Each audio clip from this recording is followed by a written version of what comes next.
Hello friends, welcome to SSC crackers. और इस channel पे फिर से आपका बहुत बहुत स्वागत है। तो देखिए, फाइनली जो है बहुत खुशी हो रहा है ये वीडियो बनाते हुए, क्योंकि मैं किस डे के लिए वीडियो बना रहा हूँ तो लास्ट के 3 डेज़ का वीडियो बना रहा हूँ।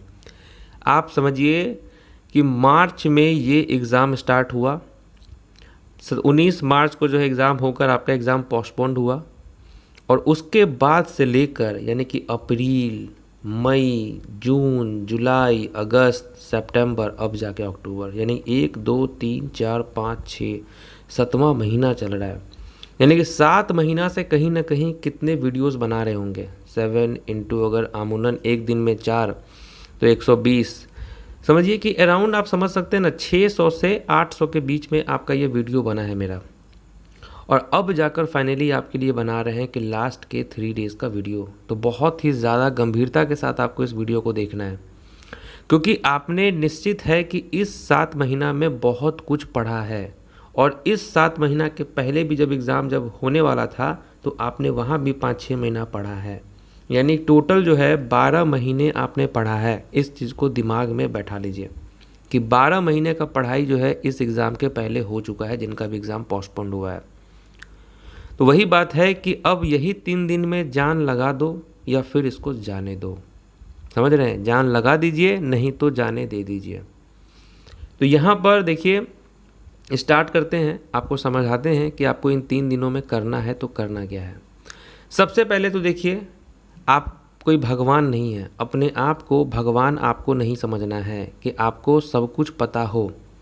समझ रहे हैं? और आप भगवान नहीं हैं कि बहुत ऐसे हाइपोथेटिकल काम आप कर दें जो कि होना ही नहीं है। तो इस कॉन्सेप्ट को भी दिमाग में बैठा के चलना है कि आप भगवान नहीं हैं, इसीलिए कुछ लिमिटेड कार्य ही आप कर सकते हैं। अगर अनलिमिटेड कार्य करेंगे तो आप भगवान के कैटेगरी में आ जाएंगे। तो जो हो सकता है इन 3 दिनों में, उसी पे चर्चा होगा। सबसे पहले तो रीजनिंग की बात होगी और इंग्लिश की बात होगी। तो रीजनिंग के लिए अब इन 3 दिनों में पढ़ने की ज़रूरत नहीं है, जिसका भी एग्ज़ाम 12 अक्टूबर से स्टार्ट हो रहा है। रीजनिंग में कुछ भी पढ़ने की ज़रूरत नहीं है, पूरा प्रैक्टिस आपका फुल है। इस बात को मानिए या नहीं मानिए। अभी आपके रीजनिंग में 20 क्वेश्चन सही हो रहे हैं या 5 क्वेश्चन गलत हो रहे हैं या 10 क्वेश्चन गलत हो रहा है, उससे कोई मतलब नहीं है। प्रैक्टिस तो हो चुका है। आप अभी क्या 10 साल तक भी आप रीजनिंग पढ़ेंगे, आपसे गलतियाँ होंगी ही होंगी, क्योंकि वो 10 साल के बाद जो क्वेश्चन सेट करेगा ना, उसके दिमाग में एक नया टाइप का इनोवेटिव रीजनिंग आएगा, और वो रीजनिंग से आप अपडेटेड नहीं होंगे। समझ रहे हैं? इसीलिए जितना आपको आ रहा है उसमें सेटिस्फाइड होइए, लालच नहीं करना है। तो इतना बात समझ के चलिए, एग्ज़ाम है, 25 आउट ऑफ 25 भी सही हो सकता है और 23 भी सही हो सकता है, 20 भी सही हो सकता है। अब ये सोचेंगे कि ये 5 सही कैसे हो, हम इसी 3 दिन में कर लें, तो ये नहीं होने वाला है, टू बी वेरी ऑनेस्ट। तो एकदम गंभीरता से समझा रहे हैं, समझिए।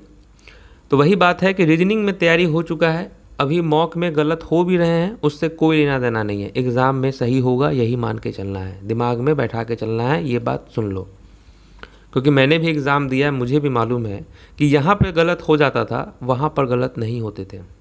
क्योंकि यहाँ जो पूछा है, वो जो क्वेश्चन सेट किया है, उसके माइंड से क्वेश्चन है, लेकिन एग्ज़ाम में जो क्वेश्चन आएगा हम लोग उसी पैटर्न पर तैयारी किए हैं। तो यानी कि जो वो पूछेगा वो पहले से हम लोगों ने प्रिपेयर कर रखा है। तो इसीलिए रीजनिंग तैयारी है, इसको लेकर आपको इन 3 दिनों में छूना भी नहीं है। बस मॉक टेस्ट जो बना रहे हैं उसी को बनाइए, बाकी चैनल पे हो रहा है रीजनिंग। मॉडल पेपर जितना भी करवाए हैं आपको, 10 मॉडल पेपर, इन 10 मॉडल पेपर को बना लेना, प्लेलिस्ट में दिया हुआ है। उसके अलावा कुछ भी पैटर्न का नहीं पूछेगा, 2-3 पूछे उसके लिए सोचना नहीं है। अब बात करते हैं इंग्लिश के लिए। तो हाँ, इंग्लिश में कुछ पढ़ना है आपको 3 दिनों में। अब कहना क्या है कि आप देखिए, आप समझिए कि आपके पास इडियम्स भी हैं, वन वर्ड भी हैं, साइनो भी है, एंटो भी है, मिस स्पेल्ड भी है। अब ऐसा तो हो नहीं सकता है कि आप तीनों को एक बार फिर से रिवाइज कर लीजिए जितना भी दिया हुआ है प्रीवियस ईयर में, ये पॉसिबल ही नहीं है। और अगर इसको पॉसिबिलिटी में लाना आप चाहते हैं तो कहीं ना कहीं अदर सब्जेक्ट को आप डिस्ट्रैक्ट करेंगे, फिर अपने रूटीन को डिस्ट्रैक्ट करेंगे कि इडियम्स में दिए हुए हैं 2 घंटा, वन वर्ड में दिए हुए हैं 3 घंटा, तो ये आप ब्लंडर कर रहे हैं। इसीलिए करना क्या है कि आपको देखिए, आपको वही क्वेश्चन को देखना है। आप जैसे कि एक बार जैसे बुक उठाएं, इसमें पूरा आपको इडियम्स दिया हुआ है, जो मेरा पीडीएफ आप उठाएंगे तो एक ही बार में ओवर थ्रू होना है, मतलब 1 सेकेंड में 2-5 सेकेंड मानिए ओवर थ्रू होना है। जो क्वेश्चन में प्रॉब्लम हो या किसी में आप स्टार मार्क लगाए हैं, बस उसको ही नोट डाउन करते चलिए आप। जैसे कि आपने इडियम पढ़ा ना, अब इडियम पढ़ने में जो आपको यहाँ पर लगा कि ये चीज़ जो है आपको वहाँ पर नहीं आ रहा है, जो आ रहा है उसको स्किप करते जाइए, जो नहीं आ रहा है, जो टिक मारे हुए उसको कहीं कॉपी में नोट डाउन करते चलिए, बात ख़त्म है।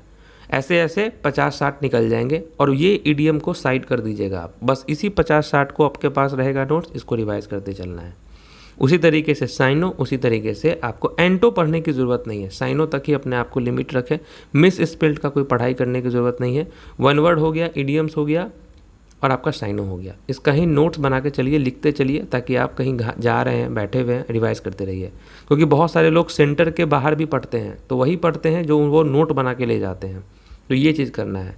ग्रामर में वापस से वही है कि आप जो है सब्जेक्ट, वर्ब, एग्रीमेंट, इसको एक बार इसके रूल्स को देख लीजिए, कंजंक्शन के रूल्स को देख लीजिए, बस ग्रामर हो गया है आपका। बाकी मॉक टेस्ट से है। उसके बाद इंग्लिश का मॉक जितना आप देते हैं, 1 देते हैं, 2 देते हैं, 3 देते हैं, वो आप कर लीजिए। इंग्लिश हो गया, उसके बाद फाइट कीजिए इसको, कब तक लेके ढोते रहिएगा, ये हो गया आपका, इंग्लिश भी आपका हो गया, इसमें भी कुछ करने की ज़रूरत नहीं है। अब आते हैं हम लोग किस पे, तो जीके पे आते हैं। जीके से पहले मैथ डिस्कस करते हैं। मैथ्स के बारे में देखिए, फार्मूला आपके सामने होगा मेंसुरेशन का पूरा फार्मूला देख लीजिए। जो भी फार्मूला नहीं आ रहा है, 1-2 फार्मूला आपको, अगर हेमिस्फेयर का कर्व सरफेस नहीं आ रहा है आपको, उसको नोट डाउन कर लीजिए आप, 4πr²। अगर आपको स्फेयर का वॉल्यूम याद नहीं है, उसको नोट कर लीजिए। अगर आपको प्रिज्म का नहीं पता है वॉल्यूम, उसको नोट कर लीजिए। बस कुछ ही रूल्स फार्मूलाज निकल के आएंगे मेंसुरेशन से, आपको ट्रिग्नोमेट्री से, अलजेब्रा से, और ज्योमेट्री में कुछ थ्योरम्स नहीं आए, उसका एक नोट बना लीजिए बस। और उसके बाद फार्मूला के बुक को साइड कीजिए, बस इसी को पढ़ना है आपको। तो मैथ्स में तो यही कर सकते हैं। अब ये तो नहीं ना है कि मैथ्स का आप चैप्टर वाइज खोलकर पूरा बुक को रिवीजन कीजिएगा, इसलिए स्टार्टिंग में बोल दिए कि आप भगवान नहीं समझना है अपने आप को, नॉर्मल इंसान समझना है, तो यही होता है। बाकी मैथ्स का जो है बिंदास सेट बनाइए, मैथ्स में गलती हो रहा है उससे कोई मतलब नहीं है। 10 क्वेश्चन सही हो रहा है, 15 क्वेश्चन सही हो रहा है, 20 क्वेश्चन सही हो रहा है, उससे कोई मतलब ही नहीं है। आप बस अपना प्रैक्टिस है, जैसे इंसान हैं, जिंदा हैं, तो सांस लेना आपका ड्यूटी है, वो करना नहीं है। आप सांस कभी लेने के लिए कोई एक्स्ट्रा एफर्ट लगाते हो क्या? वो आपका रूटीन है, आप लगा लेते हो, सांस नहीं लेते हो। उसी तरीके से यहाँ पर जो आपको पढ़ना है, उसके लिए कोई एफर्ट्स नहीं लगाना है, बस वही करना है जो हमने पहले किया है, उसको नोट डाउन करके। बाकी मॉक टेस्ट में क्या है, जितना भी क्वेश्चन सही हो रहा है, ये आपका रूटीन है, आप उसको बनाइए, बस आप अपना रूटीन पूरा कर रहे हैं, डेट्स इट। क्योंकि स्टूडेंट है, टेस्ट है, एग्ज़ाम देने जाना है, उसके पहले मॉक टेस्ट बनाना है, ये आपके सांस की तरह रूटीन है, इसमें आपको कोई मेहनत नहीं लगाना है। समझ गए? मैथ्स खत्म है, मैथ्स को साइड कीजिए, कोई टेंशन डरने की बात नहीं है। मैं आपको लिख कर दे सकता हूँ, अभी भी ये वीडियो को आप सेव कर लेना, आप मुझे बताना कि 25 क्वेश्चन में से जो है 15 से 18 क्वेश्चन आपके एग्ज़ाम में ईजी होंगे या नहीं होंगे। 18 क्वेश्चन ईजिली आप बना लेंगे अगर मैथ के साथ पढ़ाई के वक्त ईमानदारी दिखाए होंगे तो। जो बचेगा आपका 7 क्वेश्चन, उस 7 क्वेश्चन में जो है आप 3 से 4 क्वेश्चन अगर टाइम बचा लिए तो आप बना लेंगे। यानी 20 क्वेश्चन कहीं भी नहीं है, इतना आपका सही होना ही है, इतना आप पढ़ाई किए हैं। बाकी बचा 5 क्वेश्चन, वो आपका नॉलेज जो आपने गेन किया होगा मैथ्स के लिए, जो टाइम दिए होंगे वहाँ से निकल जाएगा। ठीक है, तो मैथ्स में आपका इतना आ ही रहा है। बात हुई जीके की, तो जीके में भी बहुत सारे बच्चे अब डेली का पूरा हिस्ट्री, ज्योग्राफी सब को लगे हैं रिवीजन करने, कोई फ़ायदा नहीं है।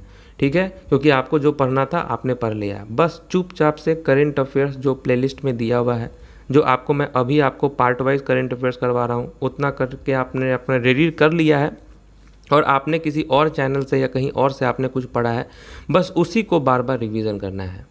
बाकी अभी प्रेजेंट टाइम में जितने भी, अब देखिए 3 दिन पहले आप जा रहे हैं तो सीएम को देख लेना है, गवर्नर को देख लेना है, रेपो रेट कितना चल रहा है उसको देख लेना है। बाकी जो आपका अवार्ड हो गया, ये सब हो गया, करेंट अफेयर्स बेसिकली आपको ये सब पढ़ना है। स्टैटिक में देखिए, स्टैटिक में आप क्या पढ़ेंगे अभी, फिर वापस से क्या नेशनल पार्क रिवीजन करेंगे? कुछ नहीं, ये सब होने वाला है। इससे अच्छा है कि आपको जो वहाँ पर से जो मेन चीज़ें हैं उसको ही आपको एक बार रिवीजन कर लेना है। बाकी हिस्ट्री, ज्योग्राफी ये सब है, अब बुक से पढ़िए, पीडीएफ को साइड कीजिए, पीडीएफ से आपने पढ़ लिया है, दिमाग में छप चुका है, बुक निकालिए, बुक से आप एक बार गो थ्रू होते जाइए बस। और कहने का मतलब क्या है कि जीके में बस इतना ही करके आपको जाना है। बाकी एग्ज़ाम जब स्टार्ट होगा, जो भी क्वेश्चन पूछा जाएगा, जिस पैटर्न पे पूछा जाएगा, उस पैटर्न पे तो वीडियो बनाएंगे ही बनाएंगे। लेकिन मेरा फिर भी अपना पूर्ण विश्वास है कि करेंट अफेयर्स तो क्वेश्चन यहीं से रहेगा ही रहेगा। ठीक है, तो बाकी जो है देखेंगे बाद में क्या होता है। बाकी जो है जिस पैटर्न पे आएगा उसके बाद से आपको ये सब करना है। फिर भी जो है जीके पे आप ज़्यादा से ज़्यादा इस वक्त 3 घंटा आप दीजिए बिंदास तरीके से, 3 घंटा। उसके बाद इस जीके को समाप्त कर दीजिए, उससे ज़्यादा करने का मतलब नहीं है। मैथ्स है 2 घंटा इस पे टाइम दीजिए, 5 घंटा तो आपको देना ही है। रीजनिंग है, रीजनिंग में तो कोई टाइम ही नहीं देना है। बाकी इंग्लिश है, इस पर भी 1 घंटा 2 घंटा दे लीजिए, 5 2 7 घंटा। बाकी जो टाइम बचा उस टाइम को क्या करना है, मॉक टेस्ट का एनालिसिस में लगा देना है। चैनल्स पे इतने वीडियोस आएंगे, अभी मैराथन चलेगा आपका 1 पर 1, वो खाली अटेंड कर लेना है, दैट्स इट। तो 3 दिन में कंफ्यूज नहीं होना है कि क्या पढ़े क्या नहीं पढ़ें, समझ रहे हैं? क्योंकि स्टूडेंट्स का, नंबर ऑफ़ स्टूडेंट्स का क्वेरी है कि क्या पढ़ें क्या नहीं पढ़ें। तो कुछ आपने सब पढ़ा है मान के आपको चलना है, और आपने कुछ नहीं पढ़ा है तो आप पढ़िए भी मत, क्योंकि 3 दिन के बाद एग्ज़ाम है, 3 दिन में आप कुछ नहीं कर सकते हैं। क्यों आपको हुल दे कि हाँ आप 160 नंबर 170 नंबर ले आएंगे? आपने पहले से पढ़ा है ईमानदारी तो ही अपने आप को देखिए 160 प्लस में। नहीं पढ़ा है तो फिर आप नहीं देखिए अपने आप को। लेकिन ये है कि स्टूडेंट है तो स्टूडेंट का मतलब है कि हिम्मत नहीं हारना है। प्रिपरेशन अगर 0 का भी हो तो ये सोच के नहीं जाना है कि मेरा सिलेक्शन होगा, ये सोच के जाना है कि एग्ज़ाम में हम एक्सपीरियंस लेने के लिए जा रहे हैं। जो बच्चा का कम प्रिपरेशन है, जो बहुत हाल में स्टार्ट किया है, वो बच्चा सिर्फ एक्सपीरियंस के लिए एग्ज़ाम देने जाएगा। एग्ज़ाम का एक्सपीरियंस क्या होता है, क्योंकि ये सीखना बहुत ज़रूरी है। एग्ज़ाम का एटमॉस्फेयर का हाव भाव लेना बहुत ज़रूरी है, ये बात को आपको मान के चलना है, समझ रहे हैं? और एग्ज़ाम देने वक्त पैनिक नहीं होना है। ये नहीं सोचना है कि भाई एक क्वेश्चन छूटा तो आगे कैसे सिलेक्शन होगा, नहीं, आपको अपना बेस्ट देना है, समझ गए? चलिए, उम्मीद है कि इस वीडियो में काफ़ी इलैबोरेट करके, फिर भी अगर आपको समझ में नहीं आया हो तो बताइएगा कमेंट करके।